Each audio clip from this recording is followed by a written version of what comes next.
जय श्री राम प्यारे भक्तों, आइए जानते हैं कि मनुष्य को कौन से 3 काम निर्वस्त्र होकर नहीं करने चाहिए।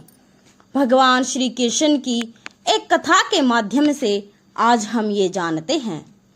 एक बार गरुड़ जी भगवान श्री कृष्ण के पास आते हैं और पूछते हैं कि हे भगवान, वे कौन से काम हैं जो मनुष्य को निर्वस्त्र होकर नहीं करने चाहिए। तब भगवान श्री कृष्ण बताते हैं कि हे गरुड़, तुमने तो आज समस्त मानव जाति के लिए अच्छा प्रश्न किया है। मैं एक कथा के माध्यम से तुम्हें इसकी बात बताता हूँ कि मनुष्य को निवस्त्र होकर करने से क्या पाप लगता है। एक कथा के माध्यम से सुनाता हूँ। प्राचीन काल की बात है। एक मध्य देश में एक अत्यंत शोभामान नगरी थी। उस नगरी में एक ब्राह्मण रहता था। उसने चारों वेदों का तथा समस्त शास्त्रों का अध्ययन किया हुआ था। वह नित्यंत भगवत गीता का पाठ करता था। साथ ही वह ब्राह्मण भगवान विष्णु का भी परम भक्त था, जिससे वह नित्य भगवान विष्णु की पूजा आराधना करता था। एक दिन वह ब्राह्मण तीर्थ स्थान पर जाने के लिए घर से निकला और वह अपने साथ भोजन बनाने के लिए थोड़े से चावल ले लेता है और वह ब्राह्मण घने जंगलों से होकर तीर्थ स्थान के लिए चलने लगता है। कुछ देर तक चलने के बाद वह ब्राह्मण जंगल में स्थित एक जलाशय के पास पहुंच जाता है। वह जलाशय बहुत ही सुंदर था। उसके चारों ओर हरियाली और सुंदर सुंदर वृक्ष थे। फिर वह ब्राह्मण उस जलाशय से पानी पीता है और वहीं पर भोजन करके विश्राम करने का विचार करता है। वह ब्राह्मण अग्नि जलाने के लिए लकड़ियां इकट्ठी करने लगता है। तभी उस जलाशय के पास एक विचित्र दृश्य दिखाई देता है। उस जलाशय के आसपास सभी वृक्ष और पौधे हरे भरे हैं, किंतु केवल 2 वृक्ष सूखे हुए और मृत दिखाई देते हैं, जिससे उन वृक्षों को देखकर वह ब्राह्मण को बड़ा ही आश्चर्य होता है और वे इस प्रकार से सोचने लगता है कि बड़े ही विचित्र बात है। इस जंगल के सभी पेड़ पौधे हरे भरे हैं, किंतु ये 2 पेड़ तो एकदम से सूखे हुए हैं। इन पर ना तो पत्ते हैं ना ही छाल है।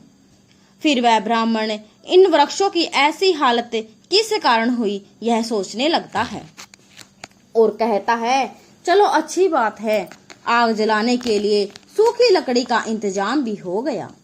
फिर वह उन सूखे हुए वृक्षों के पास जाता है और उनकी टहनियां तोड़ने लगता है। तब अचानक उन वृक्षों से एक आवाज आती है, रुक जाओ ब्राह्मण, रुक जाओ, यह क्या गलत कार्य कर रहे हो। फिर उस आवाज को सुनकर वह ब्राह्मण चौंक जाता है और इधर उधर देखने लगता है और कहता है, कौन है यह जो यह आवाज दे रहा है। यहाँ पर तो मुझे कोई दिखाई ही नहीं दे रहा। तुम जो कोई भी हो सामने आकर बात करो। तब फिर से एक बार आवाज आती है, हे ब्राह्मण देवता, हम तुम्हारे सामने ही हैं, आप ही हमें देख नहीं पा रहे। तब वह ब्राह्मण कहता है, हे भाई, तुम कौन हो और मेरे सामने कहाँ पर खड़े हो, मुझे तो कुछ भी दिखाई नहीं दे रहा। दोस्तों, फिर वह आवाज आती है, हे ब्राह्मण देवता, आप जिस वृक्ष की टहनी तोड़ रहे हैं, मैं वही वृक्ष बात कर रहा हूँ, किंतु आप मुझे पहचान नहीं रहे हो। तब वह ब्राह्मण घबरा जाता है और इधर उधर देखने लगता है। तो उसकी दृष्टि उन 2 पेड़ों पर पड़ती है। तभी वह देखता है कि वे पेड़ मनुष्य की वाणी में बात कर रहे हैं। इस विचित्र घटना को देखकर उस ब्राह्मण को बड़ा ही आश्चर्य होता है और वह कहने लगता है, बड़ी ही विचित्र बात है, यह मृत पेड़ तो मनुष्यों की वाणी में बात कर रहे हैं। यह प्रभु की कैसी विचित्र लीला है। वो ब्राह्मण उन मृत वृक्षों से कहता है कि हे वृक्षों, तुम कौन हो और तुम मनुष्य की वाणी में कैसे बात कर रहे हो और तुम्हें वृक्षों का शरीर कैसे मिला। तुम्हारे समीप इतना बड़ा जलाशय होने के बावजूद भी तुम सूखे हुए हो और बाकी सभी पेड़ हरे भरे हैं। आखिर ऐसा कैसे हुआ। तब उस ब्राह्मण की बात सुनकर वह पेड़ बोलने लगता है, हे ब्राह्मण देवता, हमारी ऐसी दशा हमारे कर्मों के कारण ही हुई है। हमने पिछले जन्म में जो पाप किए थे उसी का फल भुगत रहे हैं।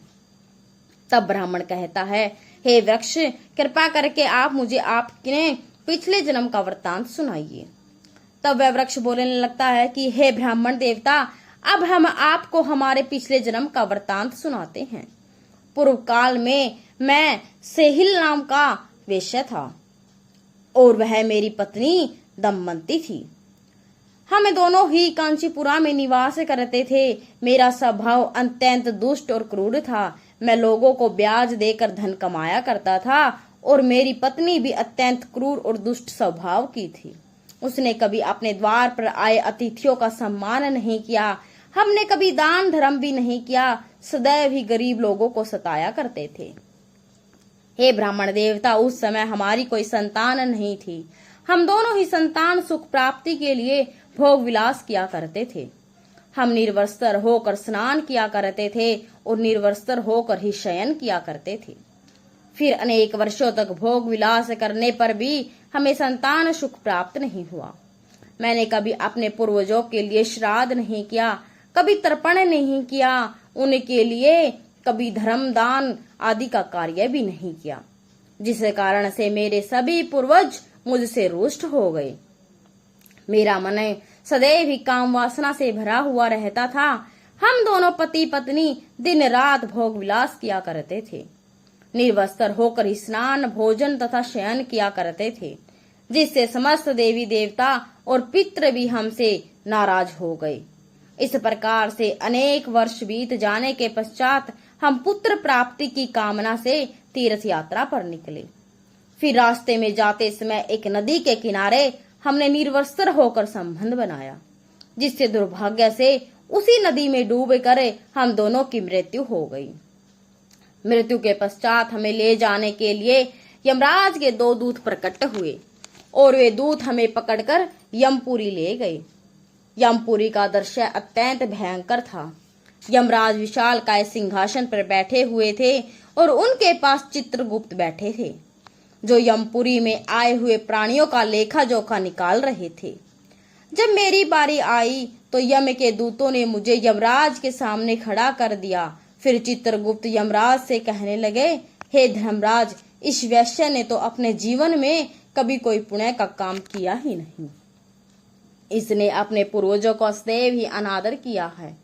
इसने सदैव ही निर्वस्त्र होकर स्नान, भोजन और शयन किया है, इसलिए यह केवल नरक जाने के योग्य है।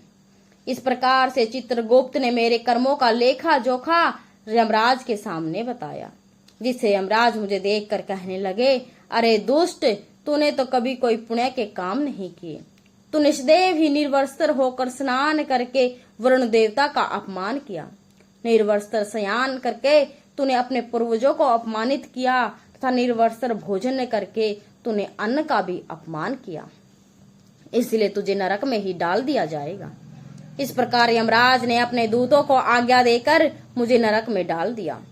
फिर मेरे पश्चात मेरी पत्नी को यमराज के सामने लाकर खड़ा किया गया। उसे देखकर चित्रगुप्त ने कहा, हे धर्मराज, इस पापी स्त्री ने भी अपने पति की तरह कोई पुण्य का काम नहीं किया। इसने भी निर्वस्त्र होकर ही स्नान, भोजन और शयन किया है। इसने समस्त देवी देवताओं और पितरों का अपमान किया है। यह भी नरक जाने के ही योग्य है। इस प्रकार से यमराज ने हमारे पाप कर्मों को देखते हुए हम दोनों को ही नरक में डाल दिया, जिससे नरक में सजा भुगतने के बाद हमें वृक्ष का शरीर प्राप्त हुआ। जैसे जैसे हम बड़े हुए, हमारे सारे पत्ते भी गिर गए और हमारी छाल भी नष्ट हो गई। निर्वस्त्र कार्य करने के कारण इस जन्म में वृक्ष के रूप में हमारा जन्म हुआ और वृक्ष रूपी शरीर भी नग्न हो गया और हम कष्ट भुगत रहे हैं। हे ब्राह्मण, कृपा करके हमें इस कष्ट से मुक्ति दिलाने के लिए कोई उपाय बताइए। तो भक्तों, इस प्रकार से उन दोनों की बात सुनकर वह ब्राह्मण को उन पर बड़ी दया आ गई, जिससे वह ब्राह्मण उसी स्थान पर बैठकर भगवान विष्णु की प्रार्थना करने लगा और वृक्ष बने उस वैश्य और उसकी पत्नी की मुक्ति की कामना करने लगा। ब्राह्मण कहने लगा, हे प्रभु, मैंने अपने भगवत गीता के पाठ का पुण्य इन वैश्य पति और पत्नी को प्रदान किया। कृपा करके आप इन दोनों की मुक्ति प्रदान कीजिए। इतना कहते ही वे दोनों वृक्ष धड़ाम से टूटकर जमीन पर गिर पड़ा और उसके अंदर से अत्यंत सुंदर वस्त्र परिधान किया हुआ वैश्य और उसकी पत्नी प्रकट हुए। फिर उस स्थान पर भगवान विष्णु के 2 पार्षद प्रकट हुए और उन दोनों को दिव्य विमान में बिठाकर दिव्य लोक को चले गए। इस प्रकार से भगवत गीता के पाठन का पुण्य प्राप्त करके वह वैश्य और उसकी पत्नी दोनों को ही मोक्ष की प्राप्ति हुई।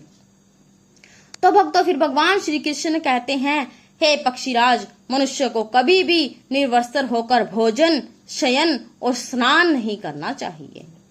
निर्वस्त्र स्नान करने से जल के देवता वरुण का अपमान होता है तथा निर्वस्त्र भोजन करने से अन्न की देवी मां अन्नपूर्णा का अपमान होता है और निर्वस्त्र शयन करने से समस्त पितृगण रूठ जाते हैं। इसलिए मनुष्य को निर्वस्त्र होकर यह 3 काम नहीं करने चाहिए, क्योंकि इसका मनुष्य के जीवन पर अशुभ प्रभाव